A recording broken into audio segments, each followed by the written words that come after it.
NEET, UGC, net जैसी परीक्षाओं पर विवाद के बीच केंद्र सरकार ने लोक परीक्षाओं में पेपर लीक जैसी अनुचित गतिविधियों को रोकने के लिए एक कानून को अधिसूचित कर दिया है।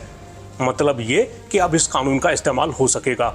इस कानून में किस तरह की गतिविधियों को रोकने का प्रावधान है, उल्लंघन होने पर कितनी सजा, कितने जुर्माने का प्रावधान है, हर बड़ी बात बताएंगे। लेकिन उससे पहले ये जान लीजिए कि इस कानून से जुड़े बिल के संसद से पास होने के बाद उसे 12 फरवरी को राष्ट्रपति की मंजूरी मिल गई थी, जबकि ये कानून 21 जून को नोटिफाई किया गया है।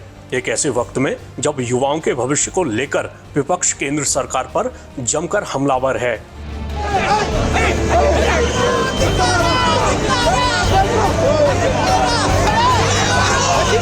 तो इस कानून का नाम है लोक परीक्षा अनुचित साधन निवारण अधिनियम 2024। ये कानून कहता है कि अनुचित साधनों और अपराधों का सहारा लेने वाले किसी भी व्यक्ति या व्यक्तियों को कम से कम 3 साल की कैद की सजा दी जाएगी, जिसे 5 साल तक बढ़ाया जा सकता है। ऐसी गतिविधियों के मामले में 10 लाख रुपए तक के जुर्माने का भी प्रावधान है। इसके अलावा सेवा प्रदाता के लिए भी तय जुर्माने का जिक्र करेंगे, मगर पहले ये जान लीजिए कि संबंधित कानून के तहत अनुचित साधनों की लिस्ट में क्या क्या शामिल है।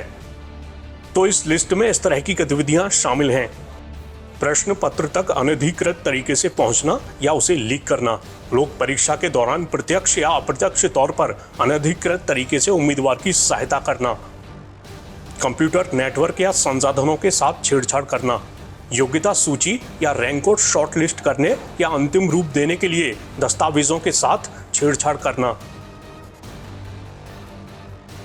अब आते हैं सेवा प्रदाता से संबंधित प्रावधान पर। तो इस कानून में परीक्षाओं के संचालन के लिए लोक परीक्षा प्राधिकरण की ओर से नियुक्त सेवा प्रदाता को भी 1 करोड़ रुपए तक के जुर्माने के साथ दंडित किए जाने का प्रावधान रखा गया है। इसके अलावा परीक्षा की आनुपातिक लागत भी उससे वसूले जाने का भी प्रावधान है। कानून में सेवा प्रदाता इकाई के वरिष्ठ अधिकारियों जैसे निदेशक, वरिष्ठ प्रबंधन प्रभारी व्यक्ति के लिए भी 3 से 10 साल तक की जेल की सजा और 1 करोड़ रुपए के जुर्माने का प्रावधान रखा गया है, अगर किसी को अनुचित अनुमति देने जैसे अपराध का दोषी पाया जाता है। अगर किसी व्यक्ति या समूह को परीक्षा के संचालन के संबंध में एक संगठित अपराध करते हुए पाया जाता है, तो उनके लिए कानून में 5 से 10 साल की कैद और कम से कम 1 करोड़ रुपए के जुर्माने का प्रावधान है।